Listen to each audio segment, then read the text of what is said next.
ಮಾನವನಿಗೆ ಕಷ್ಟಗಳು ಅನೇಕ. ಅವನು 3 ವಿಧವಾದಂತಹ ಕಷ್ಟಗಳನ್ನು ಅವನು ಜೀವನದಲ್ಲಿ ಅನುಭವಿಸ್ತಾ ಇರ್ತಾನೆ. ಅವನು ಹಿಂದಿನ ಜನ್ಮದಲ್ಲಿ ಮಾಡಿರ್ತಕ್ಕಂಥ ಪ್ರಾರಬ್ಧ ಕರ್ಮ, ಆಗಾಮಿ ಕರ್ಮ ಮತ್ತು ಈ ಯುಗದಲ್ಲಿ ಈ ಜನ್ಮದಲ್ಲಿ ಮಾಡುವಂಥದ್ದು ಇವೆಲ್ಲವೂ ಕೂಡ ಅವನ ಒಂದು ಸ್ಥಿತಿಗತಿಯಲ್ಲಿ ಅವನು ಅನುಭವಿಸಲೇಬೇಕು. ಈ ಸಂಚಿತ ಕರ್ಮ, ಪ್ರಾರಬ್ಧ ಕರ್ಮ ಮತ್ತು ಆಗಾಮಿ ಕರ್ಮ, ಈ 3 ಕರ್ಮಗಳು ಅವನನ್ನು ಬಾಧಿಸ್ತಾನೆ ಇರ್ತದೆ. ಅದನ್ನು ಅನುಭವಿಸಲೇಬೇಕು ಅವನು. ಅದರಿಂದ ಅವನು ತಪ್ಪಿಸ್ಕೊಳ್ಳೋಕ್ಕಾಗೋದೇ ಇಲ್ಲ. ಯಾಕೆ ಅಂತಂದರೆ ಇದು ಕರ್ಮ ಸಿದ್ಧಾಂತ. ಕರ್ಮ ಸಿದ್ಧಾಂತವನ್ನು ಕೆಲವರು ಒಪ್ಪೋದಿಲ್ಲ. ಆದರೆ ಕರ್ಮ ಸಿದ್ಧಾಂತವನ್ನು ಇಡೀ ಜಗತ್ತಿನ ಎಲ್ಲ ಧರ್ಮಗಳು ಕೂಡ, ದೊಡ್ಡ ದೊಡ್ಡ ಧರ್ಮಗಳು ಕೂಡ ಎಲ್ಲವೂ ಹೇಳ್ತವೆ. ಏನಂತಂದರೆ ಮಾಡಿದ್ದುಣ್ಣ ಮಹಾರಾಯ, ನೀನು ಉಪ್ಪು ತಿಂದ ಮೇಲೆ ನೀರು ಕುಡಿಲೇಬೇಕು. ನೀನು ಉಪ್ಪು ತಿಂದಿದ್ದೀಯ ಅಂದರೆ ನೀರು ಕುಡಿಲೇಬೇಕು. ನೀನು ತಪ್ಪು ಮಾಡಿದ್ದೀಯ ಅಂದರೆ ಅದಕ್ಕೆ ಶಿಕ್ಷೆ ಇದ್ದೇ ಇದೆ. ನೀನು ಪಾಪ ಮಾಡಿದ್ದೀಯ ಅಂತಂದರೆ ಅದಕ್ಕೆ ಪ್ರತಿಫಲವನ್ನು ನೀನು ಊಟ ಮಾಡಲೇಬೇಕು ಅನ್ನುವಂಥದ್ದು ಇವತ್ತು ಇದೆ. ಹಾಗಿದ್ದರೆ ನಾವು ಮಾಡಿದಂತಹ ಪಾಪಕರ್ಮಗಳನ್ನು ನಾವು ಅನುಭವಿಸಲೇಬೇಕು ಅನ್ನುವುದಾದರೆ ಇದಕ್ಕೆ ಪರಿಹಾರ ಇಲ್ವಾ? ಹಂಗಾದರೆ ಯಾಕೆ ಮತ್ತೆ ನಾವು ದೇವ್ರುಗಳ್ನೆಲ್ಲ ಪೂಜೆ ಮಾಡಬೇಕು? ಏನು ಪ್ರಯೋಜನ? ದೇವ್ರುಗಳ್ನ ಪೂಜೆ ಮಾಡೋದೇನಕ್ಕೆ? ಧ್ಯಾನ ಮಾಡೋದೇನಕ್ಕೆ? ನಮ್ಮ ಕಷ್ಟಗಳು ದೂರ ಆಗಲಿ ಅಂತ. ಹಂಗಾರೆ ನಾವು ಕಷ್ಟ ಅನುಭವಿಸಲೇಬೇಕು. ನಿನ್ನ ಹಿಂದಿನ ಜನ್ಮದ ಪಾಪ ಅಥವಾ ಈ ಜನ್ಮದಲ್ಲಿ ಮಾಡಿರ್ತಕ್ಕಂಥ ಪಾಪಗಳಿಗೆ ನೀನು ಕಷ್ಟಗಳನ್ನ ಅನುಭವಿಸಲೇಬೇಕು ಅನ್ನೋದಾದರೆ ನಾವು ಯಾವ ದೇವರುಗಳಿಗೆ ಯಾವ ಪೂಜೆ ಪುರಸ್ಕಾರ ಧ್ಯಾನ ಇದೆಲ್ಲ ಮಾಡಿ ಏನು ಪ್ರಯೋಜನ ಅನ್ನುವಂಥದ್ದು ಅಲ್ವರ? ಇದು ಪರಿಹಾರ ಇದೆ. ನಾವು ಮಾಡಿದಂತಹ ಪಾಪಗಳಿಗೆ ಪರಿಹಾರ ಇದೆ. ಪರಿಹಾರ ಯಾರು ಕೊಡೋದು? ಮಾನವರು ಯಾರೂ ಕೊಡಲಿಕ್ಕಾಗೋದಿಲ್ಲ ಅದಕ್ಕೆ ಪರಿಹಾರ. ಯಾಕೆ ಅಂತಂದರೆ ಪಾಪಗಳು ನಾವು ಮೇಲ್ನೋಟಕ್ಕೆ ಎಲ್ಲೂ ಕೂಡ ನಮಗೆ ಕಾಣಿಸ್ತಾ ಇಲ್ಲ ಅದಕ್ಕೆ ಪರಿಹಾರ ಹುಡ್ಕೋದಕ್ಕೆ. ಅಥವಾ ಕಾಯಿಲೆಗಳಲ್ಲ ಅವು, ನಾಡಿ ಹಿಡಿದು ನೋಡಿ ಅಥವಾ ಸ್ಪೆಥಸ್ಕೋಪ್ ಇಟ್ಟು ನೋಡಿ ಅಥವಾ ಯಾವುದೋ ಪ್ರಯೋಗಾಲಯದಲ್ಲಿ ತೊಗೊಂಡೋಗಿ ಮಾಡಿ ಪರಿಹಾರ ಕೊಡಲಿಕ್ಕಾಗೋದಿಲ್ಲ. ನಾವು ಮಾಡಿದ ಪಾಪಕರ್ಮಗಳು ಎಲ್ಲಿದ್ದಾವೆ? ನಮ್ಮ ಸೂಕ್ಷ್ಮ ಶರೀರ ಮತ್ತು ಕಾರಣ ಶರೀರದಲ್ಲಿದ್ದಾವೆ. ಆತ್ಮದಲ್ಲಿ ಬರೆಯಲ್ಪಟ್ಟಿದೆ, ಆತ್ಮ ಮತ್ತು ಮನಸ್ಸು. ಇದು ನಮ್ಮ DNA ಕೂಡ ಅದು ರಿಫ್ಲೆಕ್ಟ್ ಆಗುತ್ತೆ. ಆ ಪಾಪಕರ್ಮಗಳನ್ನ ಅನುಭವಿಸ್ಬೇಕಲ್ಲ, ಅಲ್ಲಿಂದ ಇಲ್ಲಿಗೆ ನಮ್ಮ ದೇಹದ DNA ಟ್ರಾನ್ಸ್ಫರ್ಮ್ ಆಗುತ್ತೆ.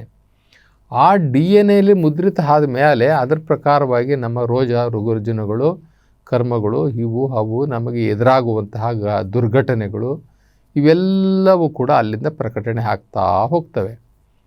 ಹಾಗಿದ್ದಾಗ ನಾವು ಯಾವ ರೀತಿ ಇವುಗಳಿಂದ ನಾವು ತಪ್ಪಿಸಿಕೊಳ್ಳಬಹುದು ಅಂತ ಅನ್ನುವುದಾದರೆ, ನಮಗೆ ಯಾರು ಶಿವನಿಗೆ ಶರಣಾಗ್ತಾರೆ, ಯಾರು ಶಿವನಿಗೆ ತನ್ನನ್ನೇ ತಾನೇ ಬಲಿಹಾರಿಯಾಗಿ ಮಾಡಿಕೊಳ್ತಾರೆ, ಯಾರು ಶಿವನಿಗೆ ಆತ್ಮಾರ್ಪಣೆ ಮಾಡಿಕೊಂಡು ಸಂಪೂರ್ಣವಾಗಿ ಶಿವನಿಗೆ ಶರಣಾಗತಿಯನ್ನು ಯಾರು ಹೊಂದುತ್ತಾರೋ ಅವರು ಶಿವನಿಂದ ರಕ್ಷಣೆಯನ್ನು ಪಡಿತಾರೆ.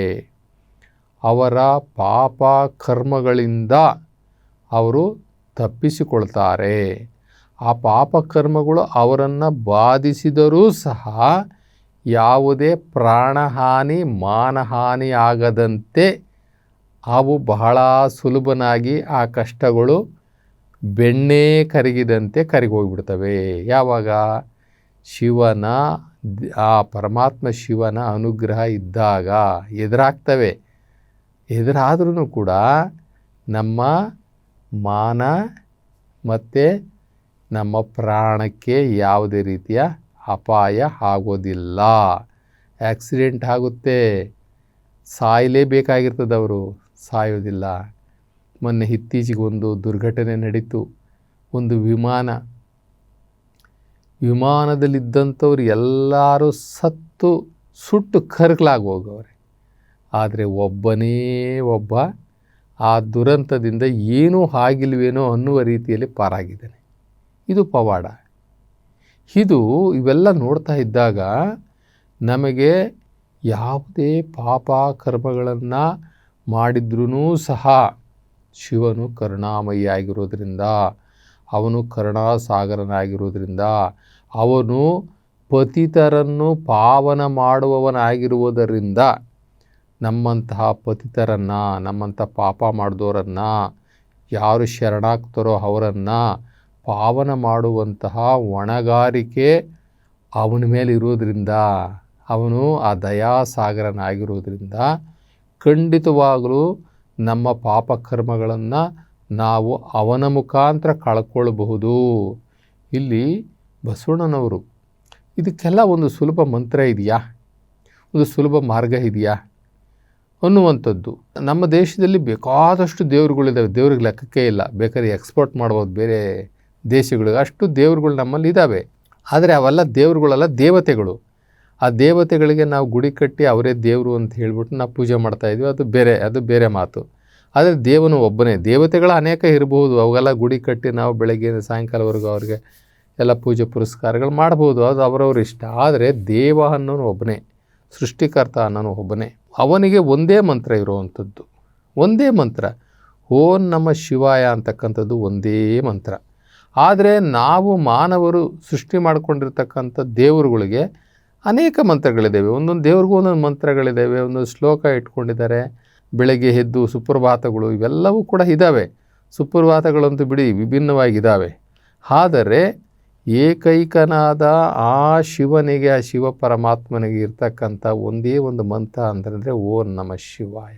ಆ ಬಸವಣ್ಣವರು ಒಂದು ವಚನದಲ್ಲಿ ತುಂಬ ಚೆನ್ನಾಗಿ ಹೇಳ್ತಾರೆ, ಭವಬಂಧನ ದುರಿತಂಗಳ ಗೆಲುವಡೆ ಓಂ ನಮಃ ಶಿವಾಯ ಶರಣೆಂದರೆ ಸಾಲದೆ.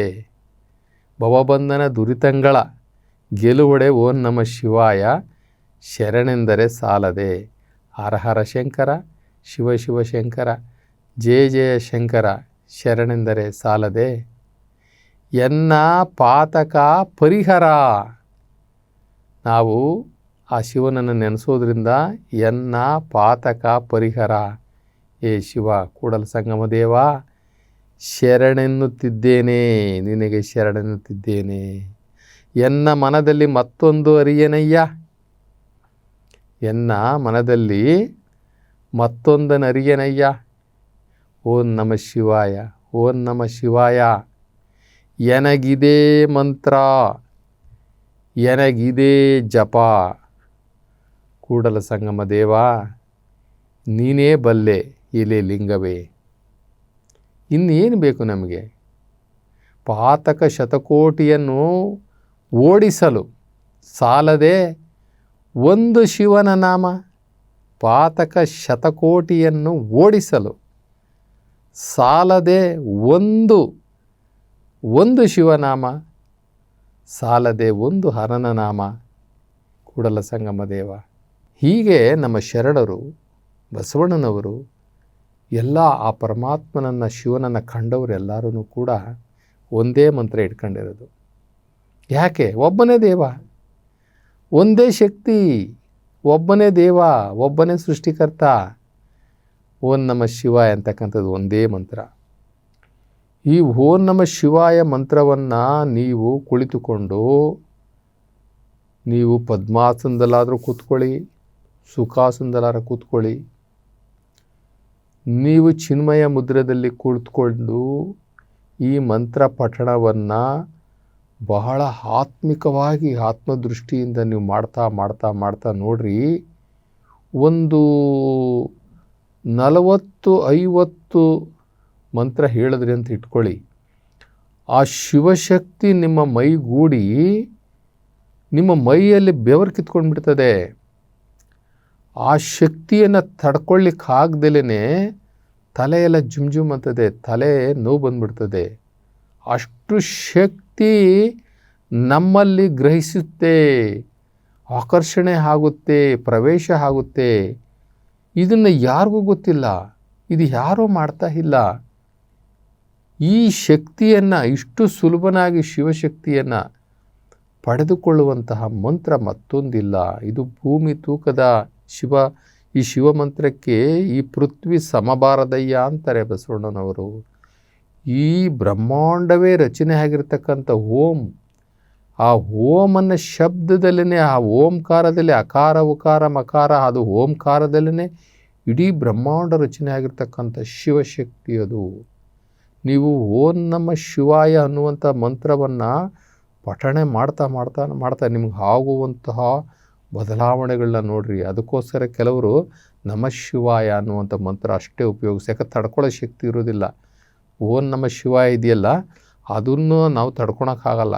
ಕೆಲವರು ನಮಃ ಶಿವಾಯ ಅನ್ನುವುದರ ಮುಖಾಂತರ ಅವರು ಒಂದು ಸ್ವಲ್ಪ ಮಟ್ಟಕ್ಕೆ ಅವರ ಬಾಡಿ ಸಸ್ಟೈನಬಿಲಿಟಿ ಅದು ತಡ್ಕೊಳ್ಬೇಕಲ್ಲ, ಅದನ್ನು ನೋಡಿಕೊಂಡು ಹೇಳ್ತಾರೆ. ಅದರಿಂದ ಬಂಧುಗಳೇ, ಸಕಲ ದುರಿತಗಳಿಗೆ, ಸಕಲ ಕಷ್ಟ ಕಾರ್ಪಣ್ಯಗಳ ನಿವಾರಣೆಗೆ ಒಂದೇ ಒಂದು ದಿವ್ಯ ಮಂತ್ರ, ಅದು ಓಂ ನಮಃ ಶಿವಾಯ ಅಥವಾ ನಮಃ ಶಿವಾಯ.